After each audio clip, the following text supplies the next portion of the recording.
चरण का चुनाव हो चुका है। पहले चरण के चुनाव से पहले यानी 8 फरवरी कांग्रेस, भाजपा और सपा तीन दलों ने अपना जारी किया है। इस चुनाव और इन दलों के घोषणा पत्र के क्या है मायने, यह जानने के लिए मैंने वरिष्ठ diversity man of India H L. Dusad साहब को मैंने आमंत्रित किया है अम्बेडकर नामा में। दोस्तों, रतनलाल बोल रहा हूं, काम की बात में आपका स्वागत है। पेश है अम्बेडकर नामा। दुसाद साहब, स्वागत है आपका अम्बेडकर नामा में। Thanks sir. मेरी ओर से अम्बेडकर नामा के लाखों दर्शकों को सादर जय भीम। जय भीम सर, उनकी ओर से जय भीम, सबकी ओर से। तार लेख लिख रहे हैं उत्तर प्रदेश की राजनीति पर। जी सर। कहा कि भाजपा को हराना सबसे बड़ा घोषणा है, सबसे बड़ा जरूरी काम है। क्यों भाजपा को हराना सबसे अहम मुद्दा है? क्यों? वाई? बहुत वाजिब सवाल आपने किया सर। ये जो 2022 का चुनाव हो रहा है, इसमें तो 5 राज्यों में चुनाव हो रहा है, लेकिन उत्तर प्रदेश सर्वाधिक महत्वपूर्ण है। और यहाँ जो है भाजपा को शिकस्त देना मेरे हिसाब से सबसे बड़ा मुद्दा है। वो इसलिए सर कि भाजपा ने उत्तर प्रदेश से राम मंदिर आंदोलन, मंडल के खिलाफ कमंडल का आंदोलन करके जो सत्ता पर अप्रतिरोध अपनी क्षमता कायम किया, तो उसे राज सत्ता मिली धार्मिक आंदोलनों के चलते, उस सत्ता का इस्तेमाल इसने जो है देश बेचने के लिए किया है। पिछले से 7 सालों में आप देखें, एक से एक सारी फैक्ट्रियां, तमाम चीज जो है, बस, हवाई अड्डे इत्यादि बिकते जा रहे हैं। इस राज सत्ता का इस्तेमाल इसने जो है, जो लेबर एक्ट थे, मजदूरों के पक्ष में जो कानून थे, उन कानूनों को खत्म करने में किया है। इसने राज सत्ता का इस्तेमाल जो है आर्थिक और सामाजिक गैर बराबरी, जो मानव जाति की सबसे बड़ी समस्या है, आपके चैनल में कई बार बोल चुका हूं, उसे एकदम एक्सट्रीम पर पहुंचा दिया है। ऐसा करके उसने डॉक्टर अंबेडकर की जो 25 नवंबर 1949 की चेतावनी थी कि हमें नियर मोस्ट फ्यूचर में आर्थिक और सामाजिक गैर बराबरी का खात्मा कर लेना चाहिए, उसे और भी चुनौतीपूर्ण बना दिया है। भाजपा इस चुनाव में सबसे बड़ा मुद्दा इसलिए है कि इसने राज सत्ता का इस्तेमाल के जरिए जो दलित हैं, आदिवासी हैं, पिछड़े हैं, इनको बिल्कुल जो है गुलामों की स्थिति में पहुंचा दिया है। और सबसे बड़ी बात तो ये है सर कि यदि उत्तर प्रदेश चुनाव में भाजपा जीत जाती है तो भारत जो है हिंदू राष्ट्र बन जाएगा। ये हजारों साल पीछे चला जाएगा, सभ्यता के बैक गियर में जो है ये देश चला जाएगा। इसलिए आज की तारीख में भाजपा जो है, भाजपा को हराना सबसे बड़ा मुद्दा है। और उसे हराने के लिए जो पॉलिटिकल पार्टियों का घोषणा पत्र है, उसमें ऐसी बातें आनी चाहिए थी ताकि जिस हेट पॉलिटिक्स के सहारे सफलता की नई नई इबारत लिखती जा रही है, उससे पार पाया जा सके। आप देख रहे हैं सर कि जिन दलित पिछड़ों का आरक्षण इसने खत्म कर दिया है, वो आज भी इसको वोट दिए जा रहे हैं। बहुत से लोगों को पता है कि ये देश को बर्बाद कर चुकी है, बेच चुकी है, बावजूद उसके वोट इसलिए दिए जा रहे हैं कि लोगों को लगता है कि ये पार्टी जो है मुसलमानों को टाइट कर देगी। तो इसलिए सर जो इस बार का जो घोषणा पत्र जारी हुआ है 8 तारीख को, भाजपा, कांग्रेस और सपा का, इसमें ऐसे मुद्दे आने चाहिए थे जिससे जो है जो ये नफरत की राजनीति फैला करके इवन दलित पिछड़ों को, बहुसंख्य लोगों को जो है अपने पक्ष में कर लिए, उससे पार पाया जा सके। भारी अफसोस के साथ कहना पड़ता है सर कि जो विपक्ष का घोषणा पत्र आया है, बसपा तो आपके पिछले प्रोग्राम में हमने कहा था कि बसपा को जो है मैनिफेस्टो में यकीन नहीं है, लेकिन कांग्रेस पार्टी अपना मैनिफेस्टो जारी करती है, सपा मैनिफेस्टो जारी करती है, मगर इन दोनों पार्टियों के मैनिफेस्टो में ऐसा कुछ नहीं है सर जिससे आश्वस्त हो सका जाए कि आज की तारीख में जो भाजपा सबसे बड़ी समस्या बन चुकी है, उससे पार पाया जा सकता है उत्तर प्रदेश चुनाव में सर। नेक्स्ट। दुसाद साहब, आपको किससे उम्मीद थी राजनीतिक चुनौती एजेंडा के साथ भाजपा को देगा? कौन पार्टी आपकी नजर में था एजेंडा के साथ राजनीतिक चुनौती भाजपा को देगा? सर इस चुनाव में तो अगर किसी से उम्मीद थी तो सपा से उम्मीद थी। इस चुनाव में समाजवादी पार्टी जो है दलित, पिछड़े, आदिवासी और मुसलमान माने बहुजनों की जो है आशा और आकांक्षा के प्रतीक के रूप में खड़ी हो चुकी थी। हालांकि ये है आपका मैनिफेस्टो जो जारी हुआ है सर 8 तारीख को, उसमें कांग्रेस का मैनिफेस्टो तो बहुत ही अच्छा है, भाजपा सपा से बहुत ही अच्छा है, लेकिन अफसोस की बात है कि उसके घोषणा पत्र में इतना दम नहीं है जो आज सबसे बड़ी समस्या बन चुकी सपा को शिकस्त दे सके, अरे भाजपा को शिकस्त दे सके। और दूसरी बड़ी बात है कि कांग्रेस और भाजपा का जो लक्षित वर्ग है, जिन वर्गों के लिए अपना एजेंडा स्थिर करते हैं, मोटा मोटी इनका जो है एजेंडा सेम है, दोनों की दोनों सवर्णवादी पार्टियां हैं। ऐसे में जो है कांग्रेस से तो उम्मीद नहीं किया जा सकता था। हाँ, उम्मीद थी सिर्फ और सिर्फ समाजवादी पार्टी से, तो ऐसा कुछ मुद्दा देगी जिससे जो है भाजपा को शिकस्त दिया जा सके। और हमने उम्मीद किया था सर, आज मैंने जो आर्टिकल लिखा है उसमें ये लिखा है सर कि अखिलेश यादव उत्तर प्रदेश चुनाव में सामाजिक अन्याय मुक्त भारत का निर्माण करने लायक घोषणा पत्र नहीं जारी कर सके। माने उनको एक ऐसा घोषणा पत्र जारी करना चाहिए था जिसमें जो है सामाजिक अन्याय मुक्त भारत का डिजाइन जो है पूरी तरीके से उभरता, लेकिन ऐसा नहीं हो पाया है, जबकि ऐसा होना जरूरी था। सपा के घोषणा पत्र में सामाजिक अन्याय मुक्त भारत निर्माण का डिजाइन पूरी तरीके से सामने आना जरूरी था सर। उसके पीछे जो है कुछ कारण है, इसे जानने के लिए सर हमें जो है सामाजिक अन्याय की परिभाषा, इसकी उत्पत्ति और इसके प्रतिकार के लिए जो अब तक आंदोलन चलाए गए हैं उनके तह में जाना पड़ेगा सर। सर, जहां तक सामाजिक अन्याय का वो है परिभाषा का सवाल है, इसकी कोई निर्दिष्ट परिभाषा नहीं है, लेकिन दुनिया भर के जो सोशल साइंटिस्ट है, आप जैसे लोग हैं, इस सामाजिक अन्याय को जिस रूप में डिफाइन किए हैं, जिस रूप में एड्रेस करते हैं, उसके आधार पर यही कहा जा सकता है सर कि जन्मगत कारणों से शासकों द्वारा समाज के विभिन्न तबकों में कुछ एक नापसंद के तबकों को शक्ति के स्रोतों से बहिष्कृत करना, एक्सक्लूड करना ही सामाजिक अन्याय है। अर्थात पिछले आपके जो है डिबेट में हमने बताया था कि समाज में जो है कई विभाजन होते हैं, वो विभाजन जो जाति के आधार पर होते हैं, लिंग के आधार पर होते हैं, धर्म के आधार पर होते हैं, भाषा के आधार पर होते हैं। तो इन चीजों के आधार पर समाज में जो विभिन्न समाजों की जो उपस्थिति रहती है, उसमें कुछ ऐसे तबके रहते हैं सर जिन्हें शासकों की नापसंद की कैटेगरी में माना जाता है। ऐसे तबकों को शासक जो है शक्ति के स्रोतों से डिप्राइव करके जो है इस सामाजिक अन्याय का जन्म देते रहे हैं। इस लिहाज से आप देखें तो सारी दुनिया की आधी आबादी सर जो है, जो आधी महिलाओं के रूप में पूरी दुनिया में जो आबादी है, वो सामाजिक अन्याय का शिकार रही, क्योंकि शासकों ने, पुरुष शासित समाज ने जो ये शक्ति के स्रोत हो गए आर्थिक, राजनीतिक, शैक्षिक और धार्मिक, इसमें महिलाओं को शेयर न दे करके जो है पूरी दुनिया की आधी आबादी को सामाजिक अन्याय का शिकार बनाया। जब बात सामाजिक अन्याय की होती है सर, तो हमारे जेहन में सबसे पहले जो है अश्वेतों की बात उभरती है। जो अफ्रीकन लोग आपका अमेरिका में जो है दास प्रथा के तहत जो है ह्यूमन कैटल के रूप में जो यूज हो रहे थे, उनकी छवि उभरती है कि ये जो है सबसे अधिक सामाजिक अन्याय के शिकार तबके रहे। लेकिन हम यदि अपने जेहन को सर खुला रख करके ये सामाजिक अन्याय के शिकार तबकों का अध्ययन करें, तो हम पाएंगे कि भारत का जो बहुजन समाज है, दलित, आदिवासी, पिछड़ों से युक्त जो बहुजन समाज है, ये जो है सामाजिक अन्याय का सर्वाधिक शिकार तबका है। इसे जिस हद तक सामाजिक अन्याय का शिकार बनना पड़ा, जिसकी दुनिया में कोई मिसाल नहीं है।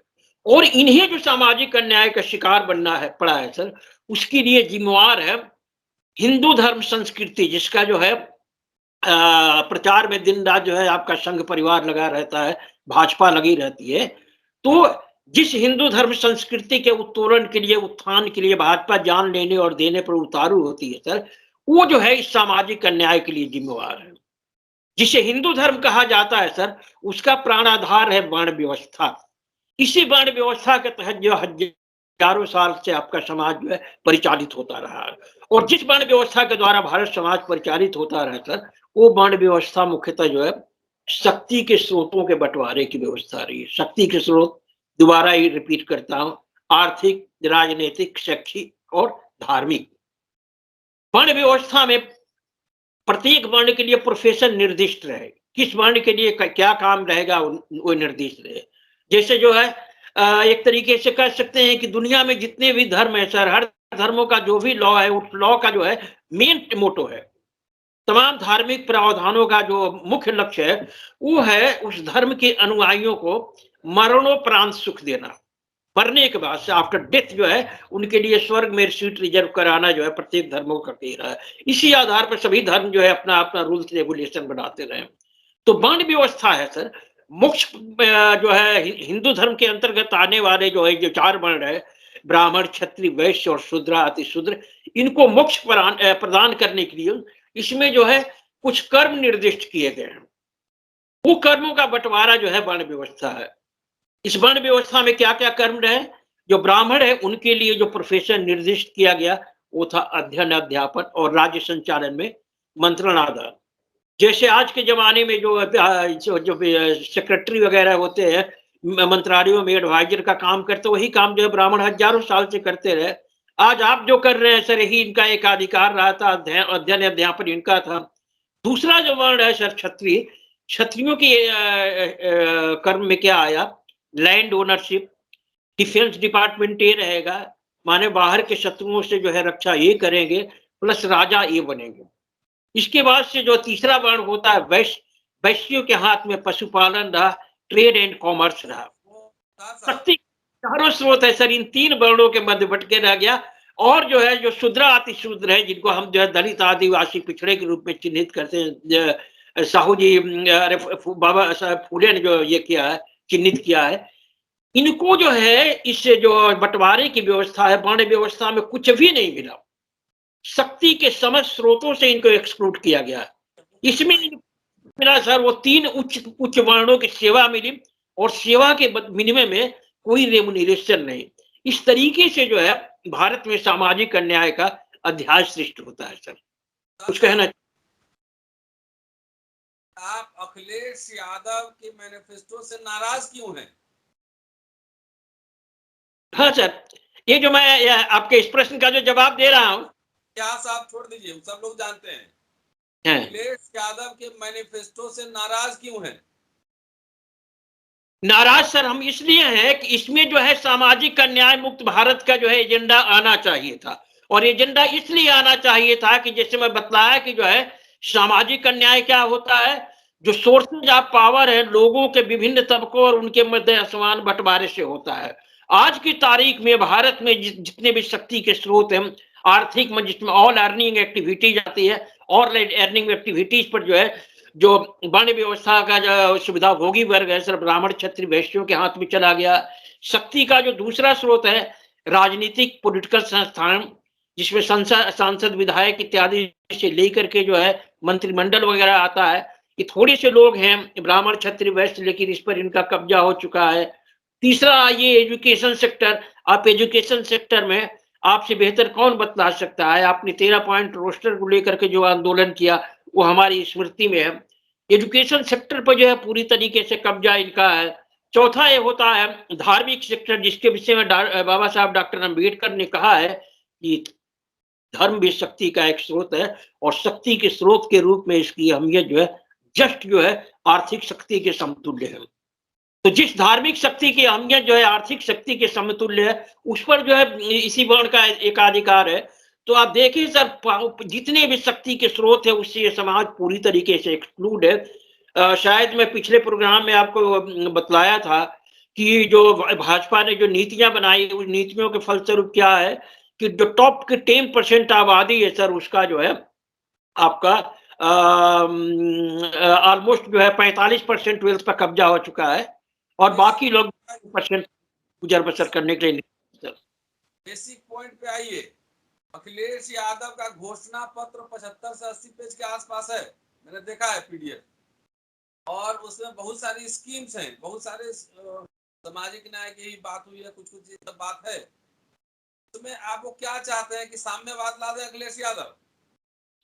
सर बड़ा वाजिब सवाल आपने किया कि जब मैं ये एलिगेशन लगा रहा हूँ कि जो है इनका घोषणा पत्र में वो होना चाहिए था, सामाजिक अन्याय मुक्त भारत निर्माण का एक डिजाइन उभरना चाहिए था, नहीं उभरा है।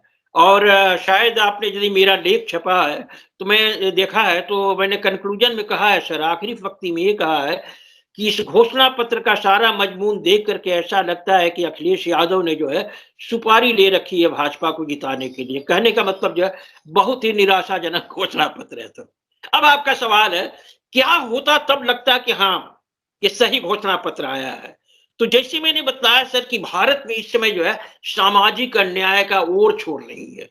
भारत पूरी तरीके से सामाजिक अन्याय के दलदल में फंस चुका है। और भाजपा यदि दोबारा आ जाती है सत्ता में, आपका ये चुनाव बाद, उसके बाद से जो है उसका जो प्रोग्राम है कि 2025 में संघ परिवार का वो 100 साल पूरे होते, उस अवसर पे भारत हिंदू राष्ट्र की घोषणा करेंगे। हिंदू राष्ट्र की घोषणा होने के बाद से जो है भारतवर्ष का इकोनॉमिक्स फिर जो है वर्ण व्यवस्था के तहत परिचालित होने लगा, जिसमें जो है शुद्र अतिशूद्र बिल्कुल जो विशुद्ध उसमें की स्थिति में आ जाएंगे। अब ऐसी स्थिति में यदि इनको सामाजिक अन्याय मुक्त भारत का घोषणा पत्र तैयार करना पड़ता तो क्या ये करते। एक बड़ी इंटरेस्टिंग बात है सर कि अखिलेश यादव जो है पिछले कई सालों से जो है बीच बीच में रह करके कुछ संकेत देते रहे हैं। नटसेलो में कहूं सर कि सामाजिक अन्याय से मुक्ति का जो सबसे बड़ा चीज है वो है सामाजिक न्याय के दरिया बहाइए। और सामाजिक न्याय का दरिया बहाने का मतलब ये हुआ जो शक्ति के स्रोतों से डिप्राइव तबका है उसको शक्ति के स्रोतों में वाजिब हिस्सेदारी दीजिए। अखिलेश यादव कई सालों से बीच बीच में इस बात को जो है संकेत करते रहे। हालांकि 2017 के चुनाव में उन्होंने ऐसा इंडिकेट नहीं किया, 2012 के चुनाव में इंडिकेट नहीं किया, लेकिन आपका 2017-2019 में जिस तरीके से इनको शिकस्त मिली उसके बाद से जो है हम जैसे लोग उम्मीद कर रहे थे कि वो जो है शक्ति के स्रोतों के बंटवारे के लिए वाजिब एजेंडा लेकर के आएंगे, जिसका उन्होंने संकेत देते रहा। अब बीच में क्या होता है सर पिछली चर्चा में आपसे हमने बताया था कि 11 जनवरी को जब स्वामी प्रसाद मौर्य की एंट्री होती है उसके बाद से जो है सिनेरियो बदल जाता है। भाजपा अपने हेड पॉलिटिक्स के जरिए जो है पूरी तरीके से बढ़त बना चुकी थी। वो जो 80 और 20% की बात कह रही थी तो उसका भी एक आशय था कि 80% भाजपा के जीतने की संभावना और 20 में जो है बाकी वो लेकिन इनके स्वामी प्रसाद मौर्य के आने के बाद से जिस तरह की से यहाँ पर जो है 80 बनाम 85 बनाम 15 का मुद्दा उठता है और जिस तरीके से अखिलेश यादव जो है कहते हैं कि हम इस मुद्दे का समर्थन करते हैं और ये पार्टी यदि सत्ता में आती है तो सत्ता में आने के बाद से हम करेंगे क्या कि 3 महीने के बाद हम जाति जनगणना कराएंगे।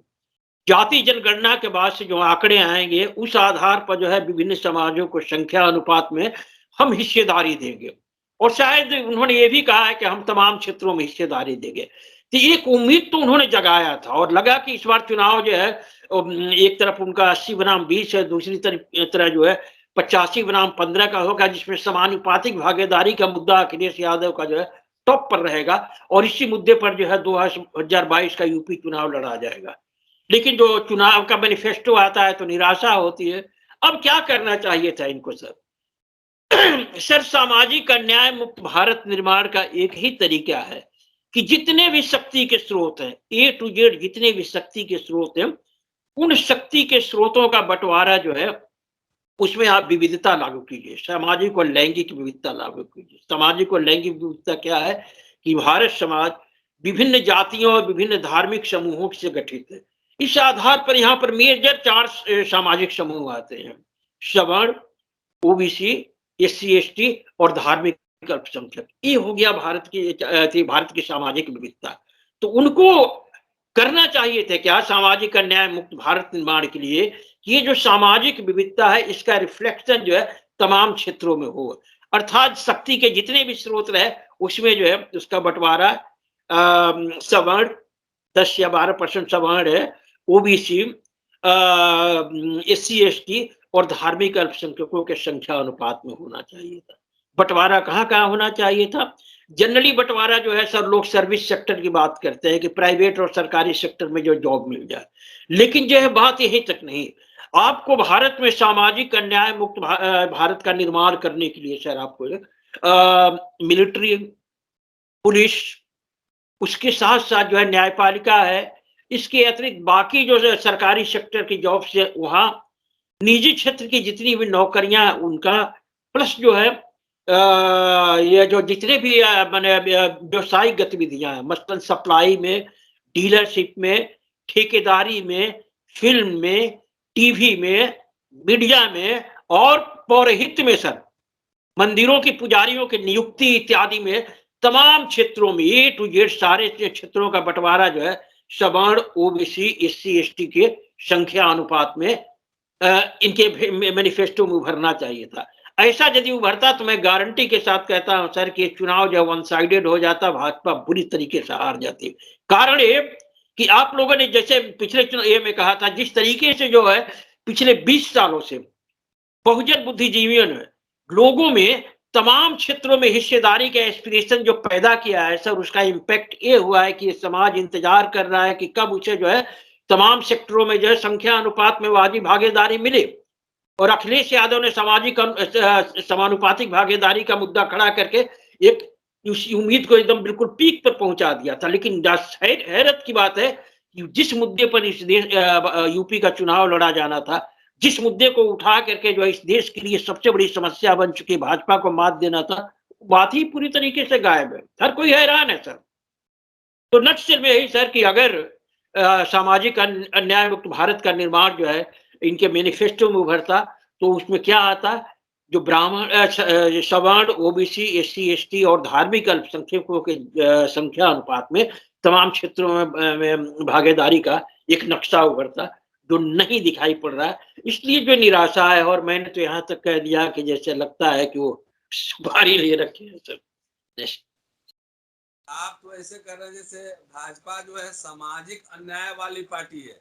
अरे राष्ट्रपति दलित बनाए हुए हैं, प्रधानमंत्री पिछड़ा बनाए हुए हैं, कई राज्यों में, मध्य प्रदेश में उधर मुख्यमंत्री पिछड़ा है, इतने सारे 27 मंत्री बना दिए भाजपा ने एससी एसटी ओबीसी, तब भी उसको तो आप सामाजिक अन्यायवादी पार्टी कह रहे हैं। बिल्कुल सर। मैं तो जो है एक तरीके से कहिए कि कहीं भी ये साबित कर सकता हूं कि भाजपा जैसा सामाजिक अन्यायवादी पार्टी इसी धरती पर आई ही नहीं। सामाजिक अन्याय पर अपनी नीतियां बनाने वाली, इसमें विश्वास करने वाली ऐसी पार्टी जो है इस धरती पर आई ही नहीं। आप देखिए जो ये होता है, जो शुरू में जो मैं कहने जा रहा सर, जो भारत में सामाजिक अन्याय का इतिहास है, इस सामाजिक अन्याय का इतिहास जो है हिंदू धर्म का प्राणाधार वर्ण व्यवस्था के द्वारा अंजाम दिया जाता है, जिसके तहत जो है सारे के सारे शक्ति के स्रोत जो है ब्राह्मण, क्षत्रिय, वैश्यों के मध्य वितरित होकर के रह जाते हैं। और इस वितरण व्यवस्था में, जिसको हम हिंदू आरक्षण व्यवस्था कहते हैं, जो वर्णवादी जो वितरण व्यवस्था है वो हिंदू आरक्षण है। हिंदू आरक्षण में ए टू जेड जो है सब कुछ सवर्णों को दे करके जो है, जो दलित आदिवासी पिछड़े हैं उनको पूरी तरीके से जो है एक स्लेब में परिणित कर दिया जाता है। एक ऐसा स्लेब जो जॉब तक करेंगे लेकिन उसके बदले में रेमुनरेशन का कोई जो है प्रावधान नहीं था। सर सारी दुनिया में जो है स्लेवरी सिस्टम रहा है, रोम से लेकर के अमेरिका का, चाहे खुद भारत में भी रहा है। लेकिन दुनिया में जहां जहां सर स्लेवरी सिस्टम रहा है, इस्लाम में भी स्लेवरी सिस्टम रहा, जिसमें जो है गुलाम वंश जो एक शासक के रूप में उभर करके आता है। तो दुनिया में हर देश में जो है वो रहा है, आपका दास प्रथा रही है, स्लेवरी सिस्टम रही है। लेकिन भारत का स्लेवरी सिस्टम जो हिंदू धर्म संस्कृति द्वारा जो वर्ण व्यवस्था के प्रावधानों द्वारा दिया गया था, इसमें जो है जो दलित है, आदिवासी है और ओबीसी है, इनके लिए जो है रेमुनरेशन की कोई व्यवस्था ही नहीं थी। निग्रो स्लेवरी में मिनिमम एक पेमेंट था, रोम की दास प्रथा में भी पेमेंट था, तमाम जगह। लेकिन ये जो है बिल्कुल निःशुल्क दास रहे सर। ये जो इस देश में जो सामाजिक अन्याय का भूतपूर्व इतिहास कायम हुआ था हिंदू धर्म संस्कृति के जरिए, उसके खिलाफ ही जो है हमारे महानायकों ने संघर्ष चलाया। आधुनिक भारत में जिसकी शुरुआत जो है फूले से होती है, फूले, साहू जी महाराज, पेरियार, लेकिन इसे जो है अंजाम तक पहुंचाते हैं बाबा साहब डॉक्टर अम्बेडकर। बाबा साहब अम्बेडकर जो रिजर्वेशन देते हैं सर, ये जो है आपको बताया कि सारी दुनिया में सामाजिक अन्याय रहा है। डॉक्टर अम्बेडकर का रिजर्वेशन सर जो है सारी दुनिया में सामाजिक अन्याय के खात्मे का फ्लड गेट खोल देता है। जिस रिजर्वेशन के द्वारा जो है भारत के जो दलित जो है अस्पृश्य है, वो बिल्कुल जो है क्या है, सबसे डिह्यूमनाइज्ड है, सबसे अधिकार विहीन है। इनके विषय में बाबा साहब ने कहा था कि यदि मैं इनको अधिकारों से लैस न कर सका तो सुसाइड कर लूंगा गोली मार के। तो डॉक्टर अंबेडकर के सामने जो है गुलामों के गुलाम अस्पृश्यों को जो है अधिकार दिलाने की चुनौती थी और उन्होंने दिलाया। वो जो रिजर्वेशन होता है, उसी रिजर्वेशन के फलस्वरूप हम प्रोफेसर रतन लाल को अपने सामने देख रहे हैं, एक बड़े प्रख्यात प्रोफेसर के रूप में। इसी तरीके से ढेरों मंत्री, डॉक्टर, प्रोफेसर इत्यादि हुए थे। ये जो है डॉक्टर अंबेडकर के रिजर्वेशन का चमत्कार था और यही रिजर्वेशन जो है सामाजिक अन्याय के खात्मे का सबसे बड़ा डायग्नोसिस था।